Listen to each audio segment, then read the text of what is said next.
Bonjour et bienvenue sur cette chaîne, l'ABC du parfum, dédiée à l'apprentissage de la création pour le grand public. Alors, mon nom est Marina Young, je suis parfumeur, donc c'est le métier de créateur de parfum, mais on dit plutôt parfumeur dans notre métier. J'enseigne à des étudiants, mais aussi au grand public, la création de parfums sur mesure. Voilà. Donc mon métier, c'est transmettre mon métier, on peut dire. Je vais vous proposer des vidéos d'une vingtaine de minutes à chaque fois, donc assez courtes, thématiques, pour apprendre à créer vos parfums sur mesure, tout comprendre sur cet art merveilleux qui me passionne. Ces vidéos se dérouleront en deux parties. Donc il y aura environ 10 minutes de partie descriptive pour aborder des notions, des concepts, plus que du vocabulaire. Et puis une partie pratique où vous pourrez créer vos parfums. Donc le but, c'est ça vraiment, que vous fassiez avec moi vos parfums sur mesure chez vous, voilà, que vous puissiez évoluer dans cet art. Et puis, qui sait, vous reconvertir, ouvrir une parfumerie, vendre du parfum, devenir étudiant, reprendre vos études, enfin, ce que vous voudrez en faire. Tout simplement le plaisir de créer vos parfums chez vous. Vous trouverez beaucoup de choses sur mon site, abcduparfum.fr.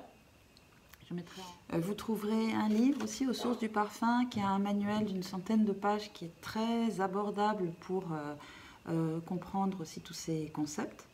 Bref, toutes sortes d'explications libres d'accès. Mais commençons ce premier épisode. J'ai hâte de commencer ces 20 premières minutes avec vous sur les notions essentielles en parfumerie. Vous en avez besoin, c'est du vocabulaire, des concepts, plus que du vocabulaire, mais c'est très important pour se comprendre et puis structurer sa pensée en parfumerie.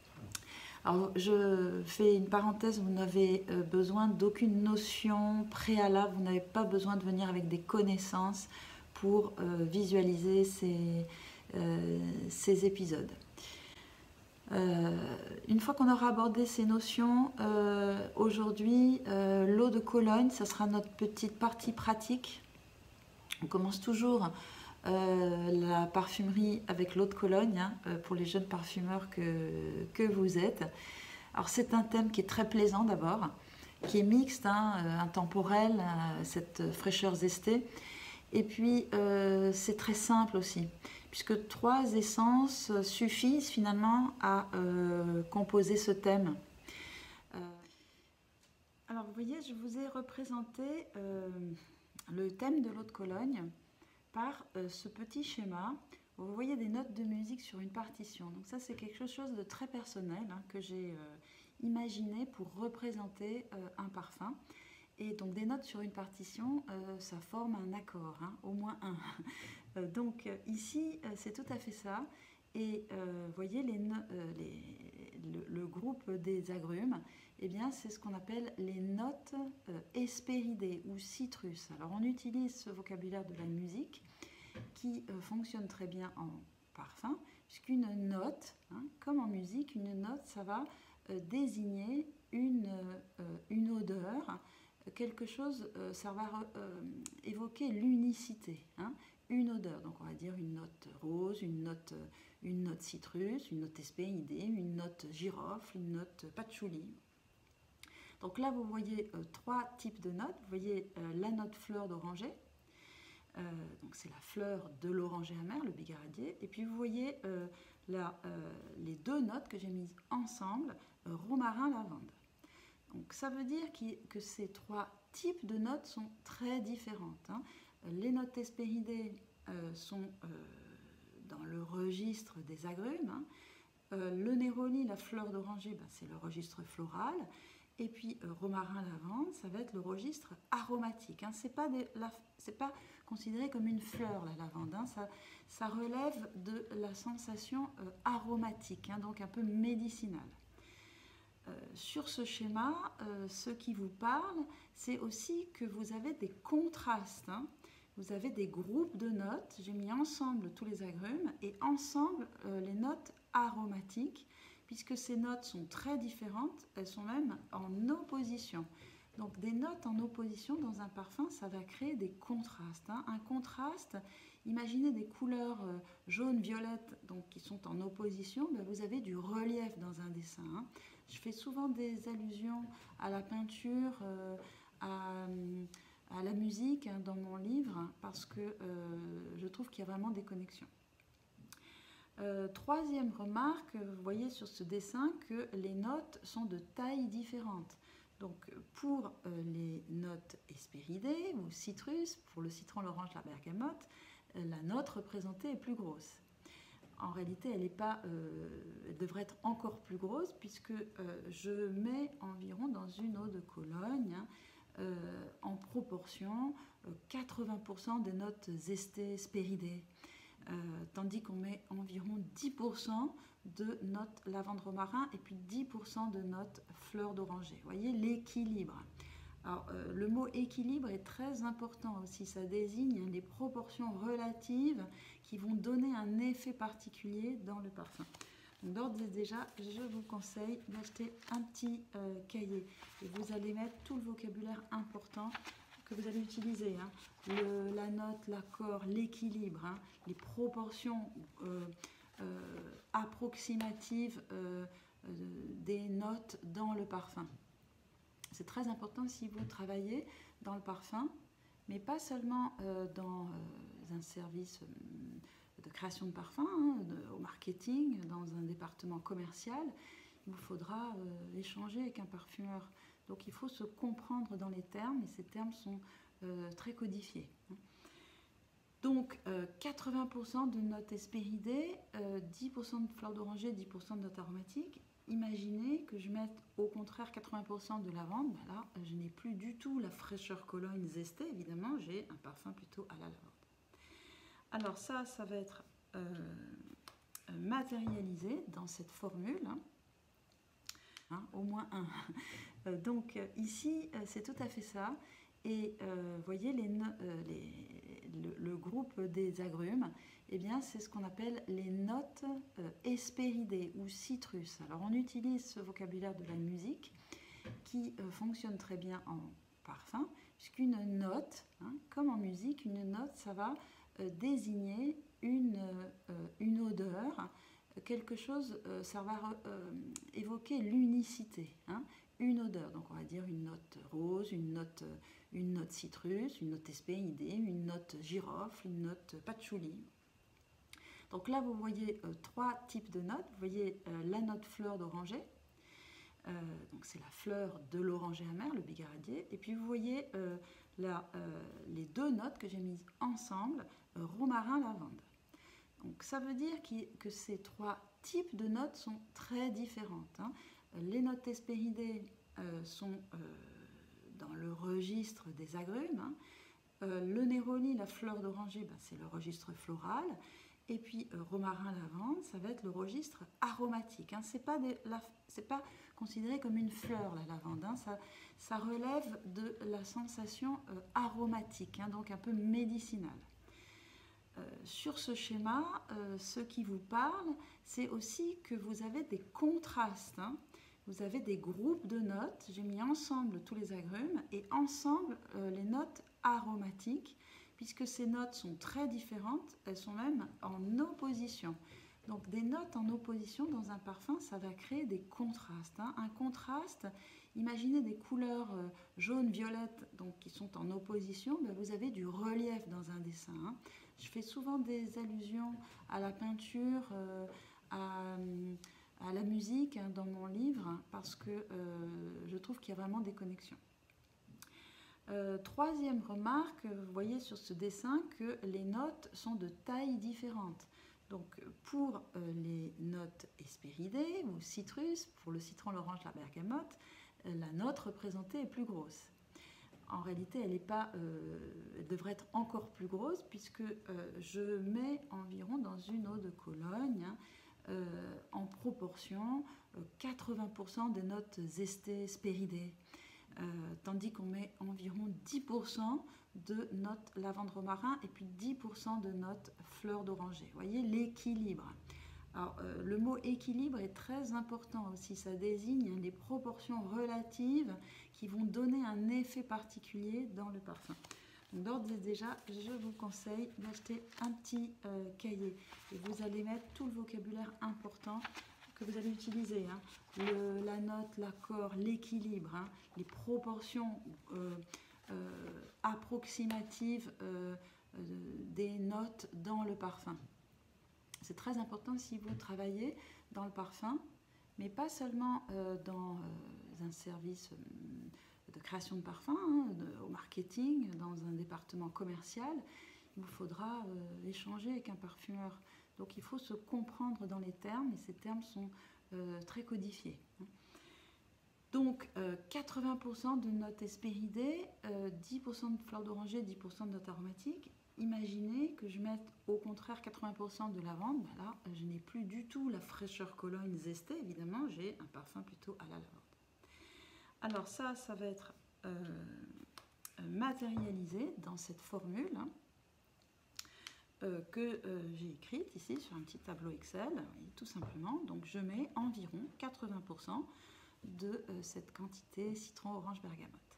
Alors j'ai décidé dans la formule 1, vous voyez, de mettre environ 30 et 20% respectivement de citron, orange et bergamote. Mais cette répartition, elle peut être différente. Je peux choisir de mettre 40, 10 et puis 30, ou même 80% de l'un des trois produits zestés, 80% de l'une des trois notes hespéridées. Si j'ai ce contraste hespéridé à 80%, aromatique environ 10% et orangé environ 10%, j'ai mon accord Cologne, j'ai la sensation Cologne, j'ai la forme Cologne, j'ai le schéma Cologne. Voilà encore des mots très importants. Il faudrait les noter. Hein. L'accord, donc ça va être la combinaison des notes ensemble qui va produire une émotion spécifique, l'émotion Cologne ici, l'accord Cologne. Cette émotion, elle peut se représenter d'une façon visuelle. Hein. Quand vous sentez, la plupart du temps, vous voyez quelque chose. Donc il y a une connexion réelle entre l'olfaction, la vision. Et c'est pour ça qu'on parle aussi de forme Cologne. Donc le mot accord, on peut le remplacer par le mot forme ou schéma Cologne. Voilà. Donc encore du vocabulaire. Alors, je reprends ma formule, 80, 10 et 10, mais que je peux répartir d'une autre façon. Et vous voyez qu'ici, la quantité de notes orangées, elle dépasse un peu de 10. Hein. Et puis, en conséquence, je mets un peu moins de romarin. Donc ça veut dire que l'équilibre n'est pas rompu. Hein. Je n'ai pas besoin d'avoir 90-10 de façon stricte. Hein. Je peux pousser un peu la note florale, diminuer un peu la note aromatique si je veux une Cologne plus florale et moins médicinale. Hein. Et puis donc l'accord que l'on va réaliser, nous, c'est l'accord le plus simple pour notre premier cours. 80% de notes hespéridées mais représentées par le citron, 14% de néroli et 6 de romarin. Alors le romarin c'est très fort, c'est très puissant, donc 6, croyez-moi, ça va être marquant. Hein. Alors si je fais 100 ml par exemple ou 100 g d'eau de Cologne, je peux peser 80 g, 14 g, 6 g, 80 ml, 14 ml, 6 ml. Mais si je travaille avec un petit contenant de 1 ml, pourquoi pas pour faire mon essai. Et ça, c'est un petit flacon qui va facilement contenir 1 ml. Hein.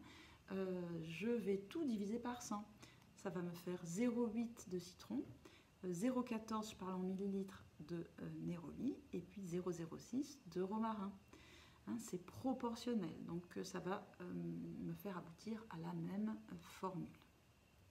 Alors, on va mesurer ça, et ensuite, on sent. Alors, selon la formule, je vais réaliser l'essai. Vous avez vu, c'est très simple hein, pour cette première vidéo. 80% de citrus, ça va représenter 0,8 ml de cette composition. Alors sur notre site internet ABC du Parfum, donc, comme je vous disais, dans cette composition, vous allez trouver à la fois de la bergamote, du citron et de l'orange. Ça vous permet d'avoir une cologne qui est plus riche puisque la composition citrus renferme plusieurs notes SPID. Pour la composition lavande, vous avez aussi plusieurs essences dans la même composition. Là, c'est l'essence de romarin. Alors 0,8, je vais réaliser ça avec une pipette parce que c'est quand même presque 1 millilitre.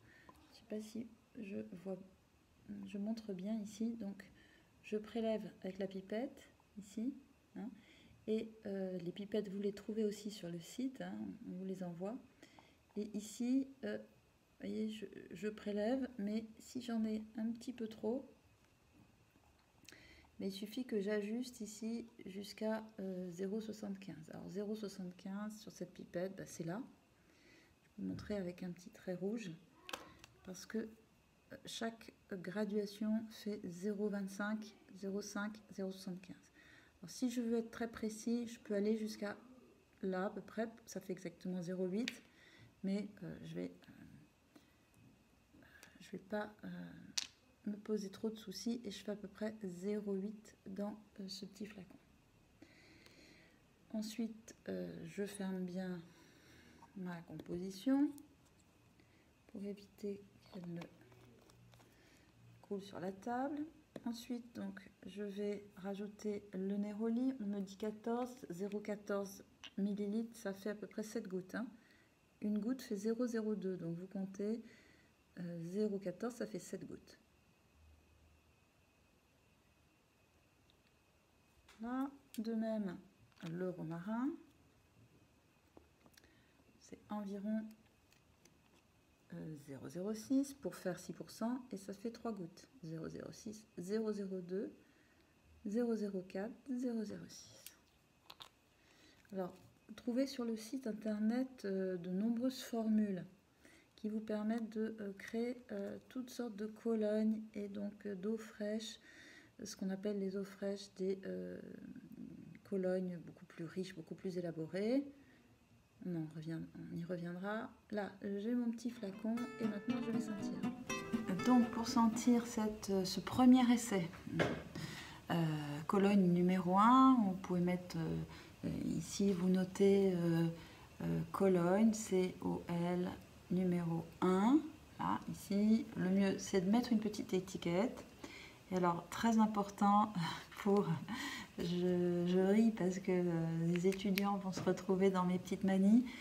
Un flacon, une formule et une formule dans votre cahier. Il ne faut pas qu'il y ait d'ambiguïté. Ce flacon-là, qu'est-ce qu'il sent? Qu'est-ce que j'ai mis dedans? Donc, il faut qu'il ait une étiquette et qui corresponde à une formule sur votre cahier. À ce moment-là, si tout est clair, on prend une petite touche. Ici, des mouillettes. On vous en procure aussi quand vous commandez des compositions. Et je trempe cette petite mouillette, je referme tout de suite. Hop. Je laisse un peu évaporer l'alcool, hein, puisque tout est dans l'alcool. Et puis, je sens.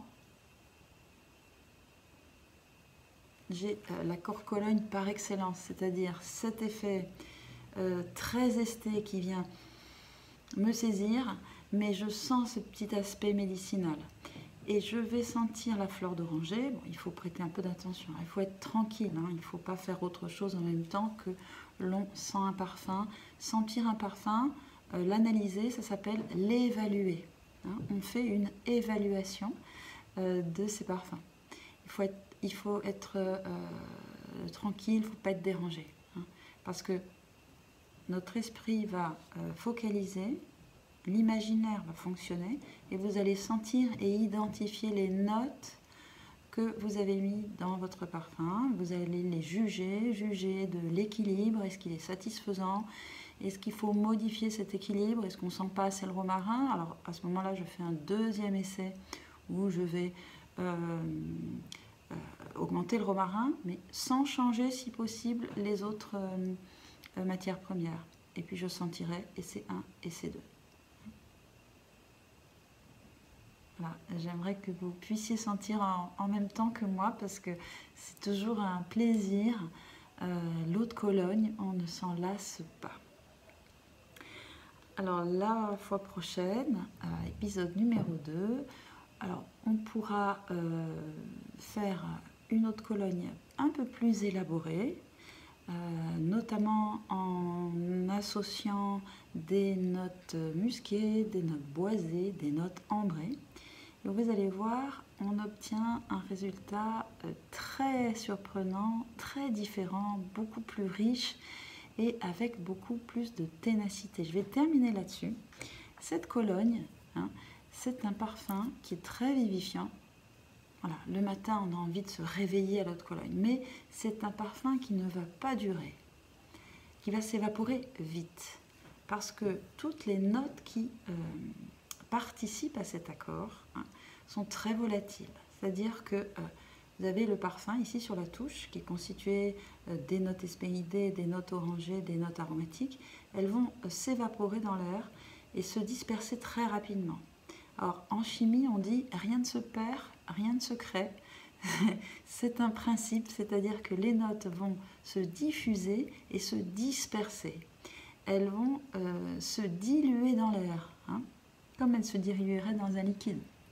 En se diluant dans l'air, eh bien, votre seuil de perception va être abaissé et à un certain moment, elles seront tellement diluées que vous ne les sentez plus. Alors le parfum a disparu, en réalité il s'est simplement dilué dans l'air. Mais on ne le sent plus. Donc tous les éléments de la Cologne, on dit, sont des notes de tête, c'est-à-dire qu'elles s'évaporent en quelques minutes, en 10-15 minutes. Allez. Alors on peut sentir quelque chose au bout de 30 minutes, ça c'est sûr, surtout si on sent bien le matin que le nez est bien neuf, bien frais, mais globalement c'est un parfum où toutes les notes sortent ensemble comme ça. Moi je compare ça un peu à un feu d'artifice, elles viennent toutes ensemble, elles se dispersent tout aussi vite.